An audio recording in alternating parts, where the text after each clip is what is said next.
ಇದನ್ನೇ ತಿನ್ನಿ ಅದನ್ನೇ ತಿನ್ನಿ ಅನ್ನೋದಕ್ಕೆ ನಾನು ಯಾವ ಡಯಟಿಷಿಯನು ಅಲ್ಲ, ಅಥವಾ ಏನಾದ್ರು ನನ್ನಂಥವ್ರು ಇದ್ದೇ ಇರ್ತೀರಿ ಗಾಯ್ಸ್. ಸ್ವಲ್ಪ ಜನ ಎಕ್ಸಸೈಸ್ ಅಂದರೆ ಇಷ್ಟಪಡದೇ ಇರೋರು, ಹಾಗೆ ಸಣ್ಣ ಆಗಬೇಕು ಅಂತ. ಬಟ್ ಈ ಥರ ಚುಚ್ಚು ಮಾತಾಡೋರು ಮತ್ತು ಹಂಗ್ಸೋರು ಇರ್ತಾರಲ್ಲ, ಅವರೇ ನನ್ನ ಮೋಟಿವೇಶನ್ ಆಗಿತ್ತು. ಅಂಥವ್ರು ವ್ಲಾಗ್ ಮಾಡೋಕ್ಕೆ ಇಷ್ಟ ಇರಲ್ಲ, ಬಟ್ ಸ್ಟಿಲ್ ನಾವು ವ್ಲಾಗ್ ಮಾಡಬೇಕು. So everyone, welcome to Chandanagowda YouTube channel. 75 days challenge ಆದಮೇಲೆ ಎಷ್ಟು ಕೆಜಿ ಸಣ್ಣ ಆದ್ರಿ ಅಂತ ಎಲ್ಲರೂ ಕೇಳ್ತಿರು. ಸೊ ಈ ವಿಡಿಯೋದಲ್ಲಿ ನಿಮ್ಮ ಹತ್ರ ಅದನ್ನು ಶೇರ್ ಮಾಡ್ಕೊಳ್ಳೋಣ ಅಂತ ಅಂದ್ಕೊಂಡೆ. ಸೊ ವಿಡಿಯೋನ ಸ್ಕಿಪ್ ಮಾಡಿದೆ, ಕಂಪ್ಲೀಟ್ ಆಗಿ ನೋಡಿ ಅಂತ ಹೇಳ್ತಾ ಇವತ್ತಿನ ವ್ಲಾಗ್ನ ಸ್ಟಾರ್ಟ್ ಮಾಡ್ತೀನಿ. ಗೈಸ್, ಈ ವಿಡಿಯೋದಲ್ಲಿ ನಾನು 3 ಥಿಂಗ್ಸ್ನ ಡಿವೈಡ್ ಮಾಡ್ಕೊಂಡಿದ್ದೀನಿ. ಫಸ್ಟ್ ಒನ್ ಬಂದು ಫುಡ್ ಬಗ್ಗೆ, second one is related to exercise, third one motivation. ಈ 3 ಥಿಂಗ್ಸ್ ನಮ್ಮ ಲೈಫಲ್ಲಿ ತುಂಬಾ ಇಂಪಾರ್ಟೆಂಟ್. ಅದು ನನ್ನ ಚಾಲೆಂಜಲ್ಲಿ ಯಾವ ಥರ ಇಂಪ್ಯಾಕ್ಟ್ ಆಯಿತು ನನ್ನ ಜರ್ನಿನ ಕಂಪ್ಲೀಟ್ ಮಾಡೋದಕ್ಕೆ ಅಂತ ನಾನು ನಿಮಗೆ ಎಕ್ಸ್ಪ್ಲೈನ್ ಮಾಡ್ತಾ ಹೋಗ್ತೀನಿ. ಫಸ್ಟಿಗೆ ನಾವು ಫುಡ್ ಅಂತ ಕನ್ಸಿಡರ್ ಮಾಡಿದ್ದೀವಿ ಅಂದಾಗ ನಮ್ಮ ಮೈಂಡಿಗೆ ಬರೋದೇನೆ ಜಾಸ್ತಿ ತಿನ್ನಬಾರ್ದು, ಕಮ್ಮಿ ತಿನ್ನಬೇಕು, ಊಟನೇ ಮಾಡಬಾರ್ದು, ರೈಸ್ ತಿನ್ನಬಾರ್ದು, ಈ ಥರ ಎಲ್ಲ ಬರುತ್ತೆ. ನಾನು ಇದನ್ನೇ ತಿನ್ನಿ ಅದನ್ನೇ ತಿನ್ನಿ ಅನ್ನೋದಕ್ಕೆ ನಾನು ಯಾವ ಡಯಟಿಷಿಯನು ಅಲ್ಲ, ಅಥವಾ ಏನೋ ಒಂದು ಟ್ರೈನರ್ ಅಂತೆಲ್ಲ ಹೇಳ್ತಾರಲ್ಲ, ಆ ಥರ ಯಾವುದೂ ಅಲ್ಲ. ನಾನು ನಮ್ಮೆಲ್ರಿಗೂ ಗೊತ್ತು ಗೈಸ್, ಏನು ಹೇಳಿ, ಜಂಕ್ ತಿನ್ನಬಾರ್ದು, ಸ್ವೀಟ್ಸ್ ತಿನ್ನಬಾರ್ದು ಆದಷ್ಟು, ಬಿಕಾಸ್ ಅದರಲ್ಲಿ ತುಂಬಾ ಕ್ಯಾಲರೀಸ್ ಇರುತ್ತೆ ಆ್ಯಂಡ್ ಅದು ನಮ್ಮ ಹೆಲ್ತ್ಗೂ ಒಳ್ಳೇದಲ್ಲ. ಸೊ ನನ್ನ ಒಂದು ಜರ್ನಿಲಿ ನಾನು ಮಾಡಿದ್ರೆ ನಾನು ಕೂಡ ಅದಷ್ಟು ಜಂಕ್ನ ಅವಾಯ್ಡ್ ಮಾಡಿದೆ, ಸ್ವೀಟ್ಸ್ನ ಕಮ್ಮಿ ತಿಂತಿದ್ದೆ. ನನಗೆ ಈ ಥರ ಏನಾದ್ರು ಕ್ರೇವಿಂಗ್ಸ್ ಆಗ್ತಿದೆ ಅಂದಾಗ ನಾನು ಡ್ರೈ ಫ್ರೂಟ್ಸ್ ತಿನ್ನೋದಾಗಿರ್ಬೋದು, ಜಾಸ್ತಿ ಫ್ರೂಟ್ಸ್ ತಿನ್ನೋದಾಗಿರ್ಬೋದು, ಜಾಸ್ತಿ ವೆಜಿಟೇಬಲ್ಸ್ ತಿನ್ನೋದಾಗಿರ್ಬೋದು, ಮತ್ತು ಇನ್ನೂ ಕ್ರೇವಿಂಗ್ಸ್ ಆಗ್ತಿದೆ ಅಂದಾಗ ನಾನು ಜಾಸ್ತಿ ಬೆಲ್ಲನ ಪ್ರಿಫರ್ ಮಾಡ್ತಿದ್ದೆ. ಬಿಕಾಸ್ ಶುಗರಲ್ಲಿ ಈ ಕೆಮಿಕಲ್ ಕೋಟಿಂಗ್ ಎಲ್ಲ ಇರುತ್ತೆ, ಬಟ್ ಬೆಲ್ಲದಲ್ಲಿ ಆ ಕೋಟಿಂಗ್ ಎಲ್ಲ ಇರಲ್ಲ ಅಂತ ಹೇಳ್ತಾರೆ. ಸೊ ನಾನು ಮೋಸ್ಟ್ ಆಫ್ ದಿ ಟೈಮ್ ಬೆಲ್ಲನೇ ಪ್ರಿಫರ್ ಮಾಡ್ತಿದ್ದೆ. ಈಗ ನಾನು ಜಾಸ್ತಿ ಕಾಫಿ ಅಂದರೆ ನನಗೆ ತುಂಬ ಇಷ್ಟ.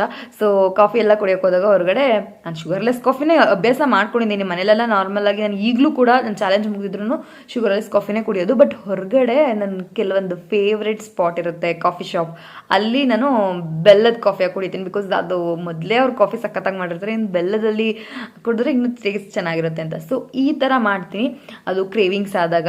ಹಂಗಂದ್ರೆ ನಾನು ಡೈಲಿ ಬೆಲ್ಲ ಹಾಕೊಂಡೇ ಕುಡ್ಕೊಂಡು ಬರಲ್ಲ ಗೈಸ್, ಬಿಕಾಸ್ ಅದು ಕೂಡ ಡೇಂಜರ್, ಅತಿ ಆದರೆ ಅಮೃತವೂ ಕೂಡ ವಿಷ ಅಂತ ಹೇಳ್ತಾರಲ್ಲ ಹಾಗೆ. ಸೊ ಈ ಥರ ಎಲ್ಲ ಮಾಡಿ ನನ್ನ ಕ್ರೇವಿಂಗ್ಸ್ನ ನಾನು ಕಂಟ್ರೋಲ್ ಮಾಡ್ಕೊತಿದ್ದೆ. ಆ್ಯಂಡ್ ನಾನು ಆದಷ್ಟು ಮನೇಲಿ ಮಾಡಿದ್ದನ್ನೇ ತಿಂತಿದ್ದೆ. ನನಗೆ ಈ ಬಾತು ಅಂದರೆ ನಮ್ಮ ಮನೇಲಿ ಮೆಂತ್ಯ ಸೊಪ್ಪಿನ ಬಾತು ಅಂತ ಮಾಡ್ತಾರೆ, ದಟ್ ಈಸ್ ಮೈ ಫೇವ್ರೆಟ್. ಅದರಲ್ಲಿ ಈ ಮೈಸೂರು ಪೀಪಲ್ಗಂತೂ bath is an emotion guys. So ಯಾವತ್ತೂ ನನ್ನ ಲೈಫಲ್ಲಿ ಒಂದು ಸಲ ಹಾಕೊಂಡು ತಿಂದೇ ಇಲ್ಲ, 2ನೇ ಸಲ ಹಾಕೊಂಡು ತಿನ್ನಲೇಬೇಕು. ಸೊ ಈ ಥರ ಎಲ್ಲ ಇದ್ದಾಗ ತಿನ್ನೋ ಊಟದಲ್ಲೂ ಕೂಡ ಇಷ್ಟೇ ತಿನ್ಕೊಂಡು ಬಂದರೆ ಒಂದು ವಾರ ಮಾಡ್ತೀವಿ, ಅದಾದಮೇಲೆ ನಮಗೆ ಜಿಗುಪ್ಸೆ ಬಂದುಬಿಡುತ್ತೆ, ಊಟನೂ ಮಾಡೋಕ್ಕಾಗ್ತಾಯಿಲ್ಲ, ಏನೂ ಮಾಡೋಕ್ಕಾಗ್ತಾಯಿಲ್ಲ, ಅದನ್ನೂ ತಿನ್ಬಾರ್ದು ಇದನ್ನೂ ಮಾಡಿಕೊಂಡು ನಾವು ಚಾಲೆಂಜ್ನೇ ಇನ್ಕಂಪ್ಲೀಟ್ ಮಾಡಿಬಿಡ್ತೀವಿ. ಸೊ ಅದಕ್ಕೋಸ್ಕರ ಈ ಥರ ಮನೆ ಊಟನೇ ಸ್ವಲ್ಪ ಚೆನ್ನಾಗಿ ತಿನ್ಕೊಂಡು, ಫ್ರೂಟ್ಸು, ವೆಜಿಟೇಬಲ್ಸು ಈ ಥರ ಎಲ್ಲ ತಿನ್ಕೊಂಡು, ಯಾವಾಗಾದರೂ ಕ್ರೇವಿಂಗ್ಸ್ ಆದಾಗ ಈ ಥರ ಬೆಲ್ಲದಲ್ಲೇನಾದ್ರು ಮಾಡಿರೋದನ್ನು ತಿನ್ಕೊಂಡು, ಈ ಥರ ಹ್ಯಾಪಿಯಾಗಿ ಎಂಜಾಯ್ ಮಾಡಿಕೊಂಡು ನಾವು ನಮ್ಮ ಚಾಲೆಂಜ್ನ ಕಂಪ್ಲೀಟ್ ಮಾಡ್ತಿದ್ವಿ ಅಂದರೆ ಅಫ್ಕೋರ್ಸ್ ನಮಗೆ ಖುಷಿ ಆಗುತ್ತೆ, ನಾವು ಕಂಪ್ಲೀಟ್ ಮಾಡ್ಬೋದು ನಮ್ಮ ಚಾಲೆಂಜ್ನ ಅಂತ. ಸೊ ಈ ಥರ ನಾನು ಫಾಲೋ ಮಾಡ್ಕೊಂಡು ಬಂದಿದ್ದು. ಸೆಕೆಂಡಿಗೆ ನಾನು ಇಲ್ಲಿ ಕನ್ಸಿಡರ್ ಮಾಡಿರೋದು ಎಕ್ಸಸೈಸ್ ಅಂತ ಬಂದಾಗ ನನಗೆ ಇಷ್ಟ ಇರ್ತಿರ್ಲಿಲ್ಲ ಮಾಡೋದಕ್ಕೆ, ಕಷ್ಟದಿಂದ ಮಾಡ್ತಿದ್ದೆ. ಎಲ್ಲರೂ ನನ್ನಂಥವ್ರು ಇದ್ದೇ ಇರ್ತೀರಿ ಗೈಸ್, ಸ್ವಲ್ಪ ಜನ ಎಕ್ಸಸೈಸ್ ಅಂದರೆ ಇಷ್ಟಪಡದೇ ಇರೋರು, ಹಾಗೆ ಸಣ್ಣ ಆಗಬೇಕು ಅಂತ. ಬಟ್ ಚಾಲೆಂಜ್ ಅಂದಮೇಲೆ ಎಕ್ಸಸೈಸ್ ಮಾಡಲೇಬೇಕಾಗಿತ್ತು ನಾನು. ಸೊ ನಾನು ಯಾವ ಥರ ಚೂಸ್ ಮಾಡಿದೆ ಅಂದರೆ, ಅಮ್ಮ ನನಗೆ ಸ್ವಲ್ಪ ಯೋಗ ಅದೆಲ್ಲ ಹೇಳ್ಕೊಟ್ಟಿದ್ರು. ಬಿಕಾಸ್ ಅವರು ಧರ್ಮಸ್ಥಳದ ಶಾಂತಿವನಕ್ಕೆ ನ್ಯಾಚುರೋಪತಿ ಟ್ರೀಟ್ಮೆಂಟ್ಗೆ ಹೋಗಿದ್ರು, ಅಲ್ಲಿ ಕಂಪಲ್ಸರಿ ಯೋಗ.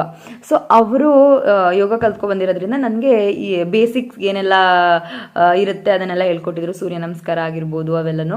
ಸೂರ್ಯ ನಮಸ್ಕಾರ ಗೈಸ್, ಯಾರಾದರೂ ನನ್ನೊಂದು ವಿಡಿಯೋಸ್ ನೋಡ್ಬಿಟ್ಟು ತಪ್ಪು ಮಾಡ್ತಿದ್ದಾರೆ ಅಂದ್ಕೊಂಡ್ರೆ ಪ್ಲೀಸ್ ಕ್ಷಮಿಸಿ. ನಾನು ಯಾವುದೇ ಯೋಗ ಟೀಚರ್ ಹತ್ರ ಕಲ್ತಿಲ್ಲ. ಸೊ ಏನಾದರೂ ಮಿಸ್ಟೇಕ್ಸ್ ಆದರೆ ಕ್ಷಮಿಸಿ. ನನಗೆ ಹೇಗೆ ಕಲಿತೆ, ಅಮ್ಮ ಹೇಳ್ಕೊಟ್ಟಿರೋದಾಗಿರ್ಬೋದು, ವೀಡಿಯೋಸ್ ನೋಡಿ ಆ ಥರ ನಾನು ಪ್ರಾಕ್ಟೀಸ್ ಮಾಡ್ಕೊಂಡು ಬರ್ತಿದ್ದು. ಸೂರ್ಯ ನಮಸ್ಕಾರ ಆಗಿರ್ಬೋದು, ಚಿಕ್ಕ ಪುಟ್ಟ ಯೋಗ ಆಸನಗಳಾಗಿರ್ಬೋದು, ಮತ್ತು ನಾನೇ ಯೂಟ್ಯೂಬ್ ವೀಡಿಯೋಸಲ್ಲೆಲ್ಲ ನೋಡಿಕೊಂಡು ಕೆಲವೊಂದು ಎಕ್ಸಸೈಸ್ನ ಕಲ್ತ್ಕೊಂಡಿದ್ದೆ.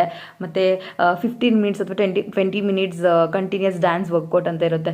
ಸೊ ಅದನ್ನೆಲ್ಲ ನೋಡ್ಕೊಂಡು ಕಲ್ತ್ಕೊಂಡು ಬಂದಿದ್ದೆ. ಮತ್ತು ನನ್ನದೇ ಡಾನ್ಸ್ ಸ್ಟೆಪ್ಸು ಅವೆಲ್ಲ ನಾನು ದಿನ ಮಾಡ್ತಿರ್ತೀನಲ್ಲ, ಟ್ರೆಂಡಿಂಗ್ ರೀಲ್ಸ್ದೆಲ್ಲ ನೋಡಿಕೊಂಡು, ಸೊ ಅದನ್ನೆಲ್ಲ ಮಾಡ್ಕೊಂಡು ಬರ್ತಿದ್ದೆ. ಮತ್ತು ಸ್ಕಿಪ್ಪಿಂಗ್ ಆಡ್ತಿದ್ದೆ. ಸೊ ಈ ಥರ ಎಲ್ಲ ಮಾಡ್ಕೊಂಡು ಬರ್ತಿದ್ದೆ. ಬಟ್ ನಾನು ಏನು ಬಿಡ್ತಿದ್ನೋ ಡೈಲಿ ಮೆಡಿಟೇಷನ್ ಮಾಡ್ತಿದ್ದೆ, ವಾರ್ಮ್ ಅಪ್ ಮಾಡ್ತಿದ್ದೆ, ಮತ್ತು ಸಿಂಪಲ್ ಎಕ್ಸಸೈಸ್ ಮಾಡ್ತಿದ್ದೆ. ಸೊ ಇದೊಂದು ಇಷ್ಟು ಮಾಡಿದ್ರೆ ನನಗೆ ಬೇರೆ ದಿನ ಮಾಡ್ತಿದ್ನಲ್ಲ ಆ ಥರ ಎಕ್ಸಸೈಸ್ ಮಾಡಲಿಲ್ಲ ಅಂದರೂ ಕೂಡ ಇದನ್ನು ಮಾಡಿದ್ರೆ ಮನಸ್ಸಿಗೆ ಸಮಾಧಾನ ಆಗ್ತಿತ್ತು. ಬಿಕಾಸ್ ಕೆಲವೊಂದು ಸಲ ನಮಗೆ ಹುಷಾರಿರಲ್ಲ, ಅದರಲ್ಲೂ ಹೆಣ್ಮಕ್ಳಿಗೆ ಕೆಲವೊಂದು ಟೈಮ್ ಮಾಡೋಕ್ಕಾಗಲ್ಲ. ಆವಾಗ ನಾನು ಏನು ಮಾಡ್ತಿದ್ದೆ ಅಂದರೆ ಮೆಡಿಟೇಷನ್ ಮಾಡ್ತಿದ್ದೆ, ನಾನು ಆಗೋವಂಥ ಈಸಿ ಎಕ್ಸಸೈಸ್ ಮಾಡ್ತಿದ್ದೆ ಮತ್ತು ವಾರ್ಮ್ ಅಪ್ ಮಾಡ್ತಿದ್ದೆ. ಸೊ ಈಗ ಹಿಂಗೆ ಮಾಡಿದಾಗ ನಾವು ಸಣ್ಣ ಆಗ್ತೀವೋ ಬಿಡ್ತೀವೋ ಬಟ್ ದಪ್ಪ ಅಂತೂ ಆಗಲ್ಲ. ಬಿಕಾಸ್ ವಾರ್ಮ್ ಅಪ್ ಮಾಡ್ತಿದ್ದೀವಿ ಅಂದಾಗ ಬಾಡಿ ಎಲ್ಲ ರೊಟೇಟ್ ಆಗಿದಾಗ ಬ್ಲಡ್ ಸರ್ಕ್ಯುಲೇಷನ್ ಆಗುತ್ತೆ, ಆ್ಯಕ್ಟಿವ್ ಆಗ್ತೀವಿ. ಸೊ ನಾವು ಏನು ಮೂಮೆಂಟ್ಸೇ ಮಾಡಿಲ್ಲ ಅಂದರೆ ಆಬ್ವಿಯಸ್ಲಿ ಅವತ್ತಿನ ದಿನ ಫುಲ್ ಭಾರ ಅನಿಸ್ತಾ ಇರುತ್ತೆ. ಸೊ ಇದನ್ನು ನಾನು ನನ್ನ ಲೈಫಲ್ಲಿ ಫಾಲೋ ಮಾಡಿದ್ದು.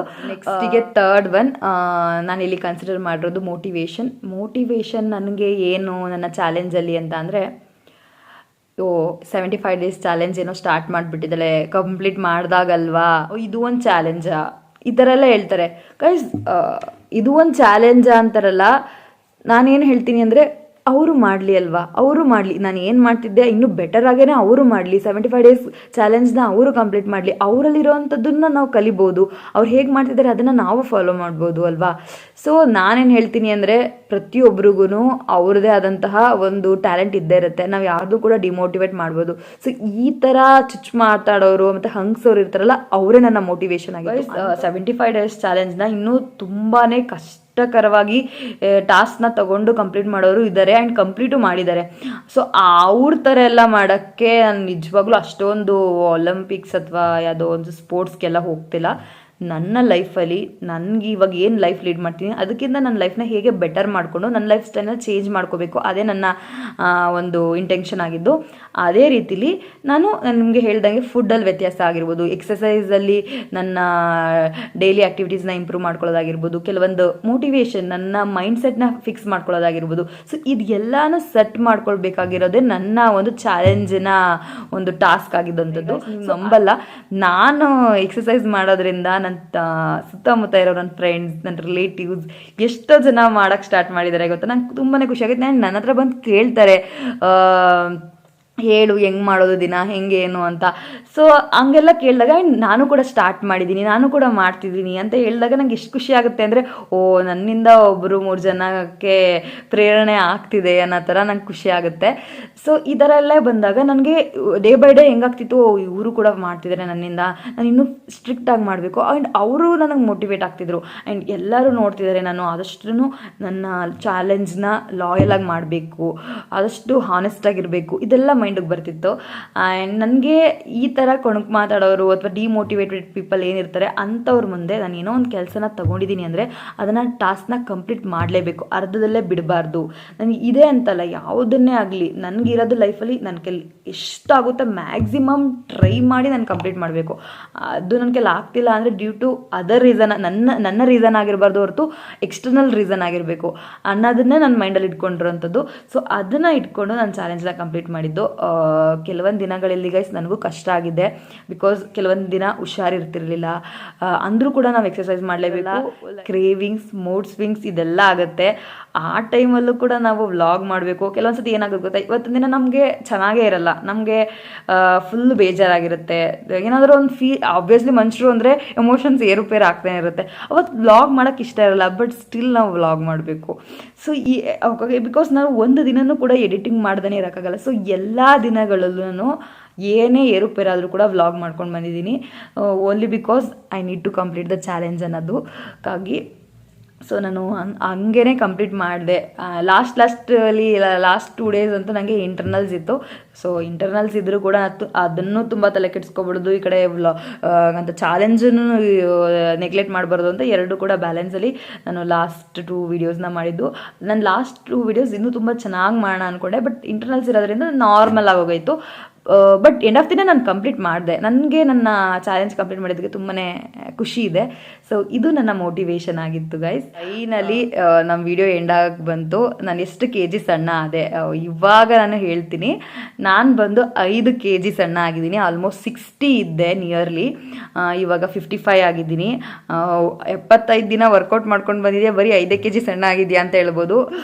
ನೀವೇ ನೋಡಿ ಗೈಸ್, ಸಿಂಪಲ್ ಎಕ್ಸಸೈಸು ಮತ್ತು ನಾರ್ಮಲ್ ಮನೆ ಊಟ ಮಾಡ್ಕೊಂಡು ಬಂದು ಯಾವುದೇ ಜಿಮ್ಗೆ ಹೋಗದೆ ಅಥವಾ ಯಾವುದೋ ಒಂದು ಡ್ರಿಂಕ್ಸ್ಗಳು ಏನೋ ಹೇಳ್ತಾರಲ್ಲ, ಶೇಕ್ ಮತ್ತು ಈ ಜ್ಯೂಸ್ ಕುಡಿದ್ರೆ ಆ ಜ್ಯೂಸ್ ಕುಡಿದ್ರೆ ಶೇಕ್ ಕುಡಿದ್ರೆ ಸಣ್ಣ ಆಗ್ತಾರೆ, ಆಲ್ಟರ್ನೇಟಿವ್ಸ್ ಏನೋ ತೊಗೊಳ್ದೆ, ಮತ್ತು ಡಯಟೀಷಿಯನ್ ಹೇಳ್ತಾರೆ ಇಷ್ಟೇ ಕಾರ್ಬೋಹೈಡ್ರೇಟು ಅಥವಾ ಇಷ್ಟೇ ಪ್ರೋಟೀನ್ಸು ಈ ಥರನೇ ತಿನ್ಕೊಂಡು ಬರಬೇಕು, ಅವೆಲ್ಲ ಏನೋ ತಿಂದೆ ನನ್ನದೇ ಆದಂತಹ ಒಂದು ಲೈಫ್ ಸ್ಟೈಲ್ನ ಫಾಲೋ ಮಾಡಿಕೊಂಡು ನಾನು ಹೇಗೆ ನನ್ನ ವೆಯ್ಟ್ನ ರೆಡ್ಯೂಸ್ ಮಾಡಿಕೊಂಡೆ ಅನ್ನೋದು ಇದು ನನ್ನ ಜರ್ನಿಯ ಬಗ್ಗೆ ಆಗಿತ್ತು.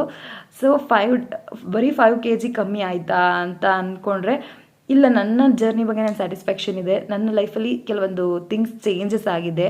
ನಾಟ್ ಓನ್ಲಿ ವೆಯ್ಟ್ ರೆಡ್ಯೂಸ್ ಆಗಿದ್ದೀನಿ, ಅದಕ್ಕಿಂತ ಮೆಂಟಲಿ ಎಷ್ಟೋ ವಿಚಾರದಲ್ಲಿ ಬದಲಾಗಿದೆ ನನ್ನ ಮೈಂಡ್ಸೆಟ್. ಅದೇ ಕೆಲವೊಂದನ್ನು ತುಂಬಾ ಚಿಕ್ಕದಾಗಿ ಯೋಚನೆ ಮಾಡ್ತಿದ್ದೆ, ಇವಾಗ ಸ್ವಲ್ಪ ಬ್ರಾಡಾಗಿ ಥಿಂಕ್ ಮಾಡೋದು. ನನ್ನ ಪರ್ಸ್ಪೆಕ್ಟಿವ್ ಚೇಂಜ್ ಆಗಿದೆ. ಬಿಕಾಸ್ ದಿನ ಎಕ್ಸಸೈಸ್ ಮಾಡ್ತಿದ್ದೀವಿ ಅಂದಾಗ, ಮೆಡಿಟೇಷನ್ ಮಾಡ್ತಿದ್ದೀವಿ ಅಂದಾಗ ಅಫ್ಕೋರ್ಸ್ ಸ್ವಲ್ಪ ವಿಚಾರಗಳು ಬ್ರಾಡಾಗಿ ಥಿಂಕ್ ಮಾಡೋದಾಗಿರ್ಬೋದು, ಕೂಲ್ ಆಗಿರ್ಬೋದು, ಆದಷ್ಟು ಎಲ್ಲರ ಜೊತೆ ಮಿಂಗಲ್ ಆಗೋವಂಥದ್ದಾಗಿರ್ಬೋದು. ಜಾಸ್ತಿ ಮೊದಲು ಆದಷ್ಟು ಐಸೋಲೇಟ್ ಆಗಿರ್ತದೆ, ಅಂದರೆ ಫ್ರೆಂಡ್ಸ್ ಕಮ್ಮಿ ಇರ್ತಿದ್ರು, ಎಲ್ಲರ ಜೊತೆ ಮಿಂಗಲ್ ಆಗಬೇಕು ಅನಿಸುತ್ತೆ. ತುಂಬ ವಿಚಾರಗಳನ್ನ ಬದಲಾಗಿದೆ. ಇದ್ರ ಬಗ್ಗೆ ನಾನು ಕಂಪ್ಲೀಟಾಗಿ ಇನ್ನೂ ಒಂದು ಬ್ಲಾಗಲ್ಲಿ ಏನಕ್ಕೆ ಹೇಳ್ತೀನಿ ಅಂತ ಅಂದರೆ 2023ಗೂ 24ಗೂ ನನ್ನ ಲೈಫಲ್ಲಿ ಎಷ್ಟೆಲ್ಲ ಬದಲಾಗಿದೆ ಅದನ್ನು ನಾನು ಈ ಇಯರ್ ಎಂಡಲ್ಲಿ ನಾನು ಒಂದು ವ್ಲಾಗ್ ಮಾಡೋಣ ಅಂದ್ಕೊಂಡಿದ್ದೀನಿ. ಅವತ್ತಿನ ದಿನ ಹೇಳ್ತೀನಿ.